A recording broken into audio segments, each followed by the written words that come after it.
right. About 10 minutes, right? Yeah. Okay. All right. Well, thank you guys on Periscope for joining us. We're excited that you're live with us, and we are going to have an exciting show here today.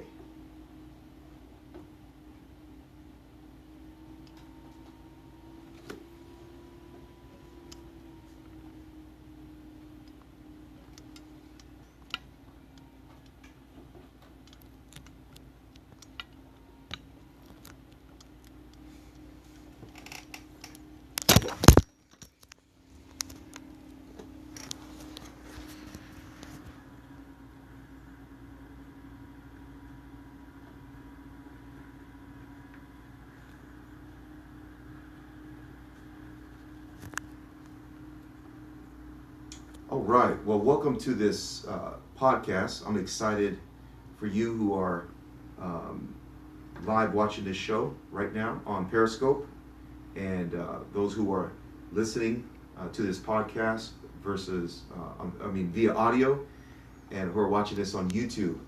Today we have in studio, real quick, Kingsley Grant, and he's here to talk about his new book, Midlife Launch. How you doing, Kingsley? I'm doing awesome, Jack. Nice to have that. Awesome. Be here today. Appreciate it. Awesome. Well, I'm glad you're here today, and let me make sure we have your audio and everything set up here.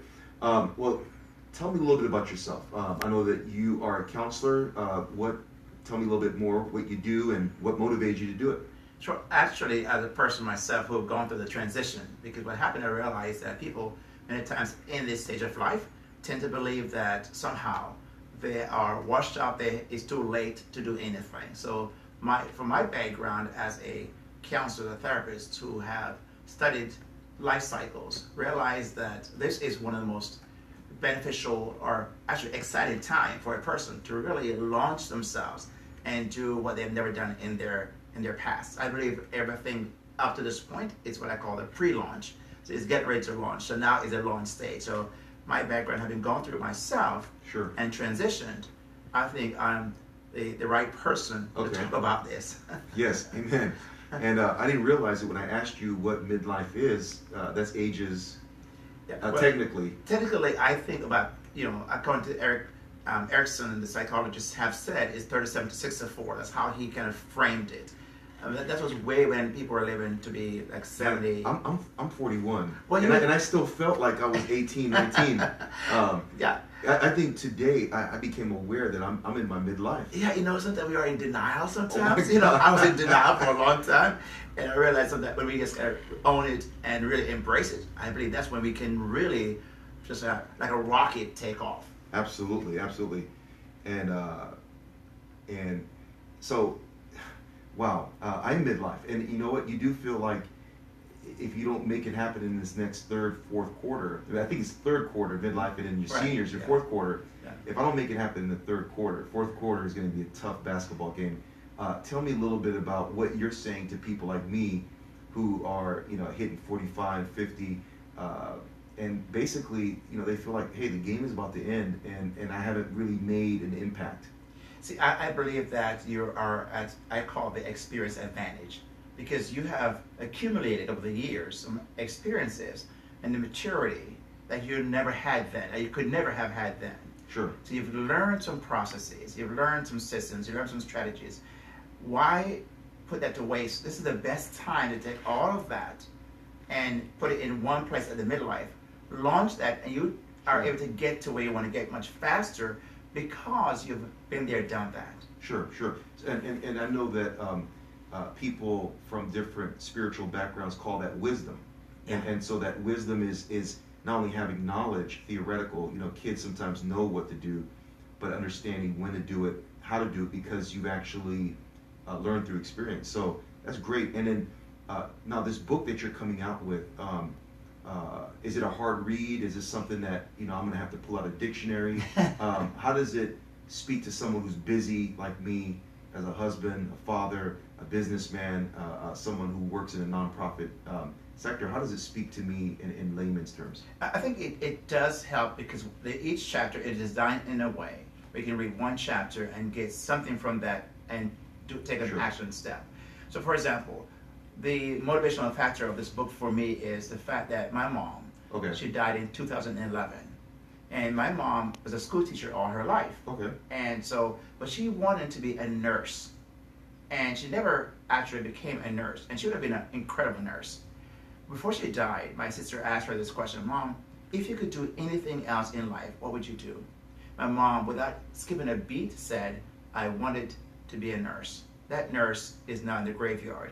So I call it now, not to let the graveyard become any richer. So I have a chapter I have in my book called the Defund the Graveyard, meaning don't let any more funds go to the graveyard. So imagine you reading that at your stage of life, thinking that, hey, I could be a contributing factor. What can I do to avoid that? So I talk about that in the book as well. So the bottom line is we need to make our life count, and we need to, even though we're in the midlife, our career, our passions, our dreams, it's not over. We can actually apply what we learned up until this time towards this next phase of doing things in a way that we find great meaning. It's just begun. I think the life, I think Oprah had said it many years back. She said life begins at 50. And she just made a statement, a broad statement, but in a sense, you look at most successful business and entrepreneurs in our time, other than the exception of the Mark Zuckerbergs and those people, really began or launched their business and their successful endeavors after 40 years old. Being a pastor, I've studied the life of different successful pastors. That is, when I say success, I mean pastors who've left a huge relational impact and influenced people's lives. And it seems like all of them, when they hit about 50 to 55, up until the 60s, I'm thinking about Chuck Smith of the Calvary Chapel movement. His movement, the movement that he was pastoring, the Jesus movement that started in the 60s, he was already in his 50s, early 60s when that launched. So the next 40, 50 years of his life, I don't know how, well, he died at 100, but I think he lived to like 80, 90 years old, was basically pastoring this movement, which really spoke to me as a young pastor in Bible college that, hey, my ministry may not start until I'm 40, 50, because it seems that God has to humble us like Moses through life experiences so that he can use us in great ways. I mean, 40 years for Moses on the backside, right? And I think, I look at in the life of Jesus. And we know the story. We know he is Jesus. But the thing is that in 30 years, not much was really said about him. But in 3.5 years thereabouts, he made an impact on the world. And I think about, in such a short span, we understand the backdrop of who he was. But the point is that he did more in those 3.5 years than all the time prior to that. We have today on the stage, we have the TD Jakes, we have the John Maxwells. They're doing more now at this latter stage, per se, than they've ever done. Now, without giving me all the secrets in the book, what is it about this age, this midlife, that makes you so potent and powerful? I think it's a sweet spot. I believe that you are well positioned to launch like a rocket than any other time in life. Because prior to that, you're trying to learn what it's all about. You're making your mistakes. You're trying to grow out through all the process. And I'm thinking that you've accumulated all those experience and wisdom. Why waste it? Why not use this time to be the time when you skyrocket and take all of that and impact the world and make one of my tagline is changing the world one dream at a time. And I believe that you and I at our stage of life have more of an opportunity to help people realize it's more than just the money, it's significance. And that's what happens. That transcends. These guys, these Steve Jobs of the world, for them it wasn't just about money, it was about a product that can enhance human life. And it seems like they have, the older you get, the more you laser focus on what is important, which is actually adding value to people's lives. And if your business, your ministry, your organization is not adding value to those one individual or individuals, you have to go revisit your business plan, your business strategy, what you do. And that's what makes the person successful, because in the marketplace, you're ultimately meeting needs, providing services, whether it's spiritual, whether it's educational, whether it's relational. or even practical food, water, internet connection, networking. And so it seems to me that as we get older, the more I think we go back to fundamentals Yes. that we really took for granted. Yeah. Because I just got done coaching basketball, and now that I'm coaching these kids, I'm realizing the stuff that my coaches told me about the fundamentals of basketball. Yeah. It really is true. Yeah. And you almost spend your whole life testing that premise that basketball is not about fundamentals. It's about showboating. It's about slam dunking. Right. It's about all this stuff.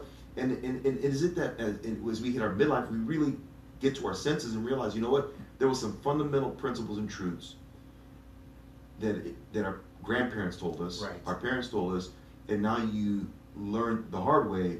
Okay, now I need to do this, and now the success begins. Because it not all makes sense now. Yeah. You see? And I think the idea is that I believe what you're just saying, Jack, is so incredibly insightful. Because the basketball analogy, for example, prior to this state of life, you're learning all the fundamentals, but you want to kind of show man and showcase, right? Yeah. But I believe that for us now, we're looking for significance. We're looking for fulfillment. We're looking for making a difference in our world. Yeah. And I believe that we're not in that position to say, how can I bring value to the masses? What can I do? So I look at it from a transcendent perspective where it has to transcend you. For me, it's bringing hope to this generation. Yeah. So that transcends me. Yeah. But I get up every single day thinking, how can I do that? So the midlife launch idea is saying, men and women who are in this state of life, how can you and I link arms and put our dreams together and change the world one dream at a time? Yeah. And we're in the best place, I believe, to make it happen right now in this state of life. Absolutely.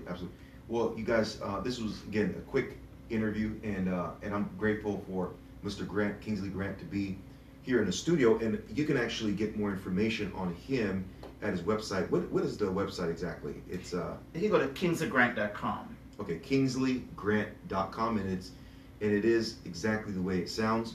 And boy, this guy has tons of information. You guys, podcasts, blogs. I'm excited about what he's doing in the way that he is speaking into those emotional and mental and soul issues that we as human beings need coaching, encouragement, and motivation. So again, thank you, Kingsley, and I'm looking forward to your book. Thank you, Zach. I appreciate it, sir. All right.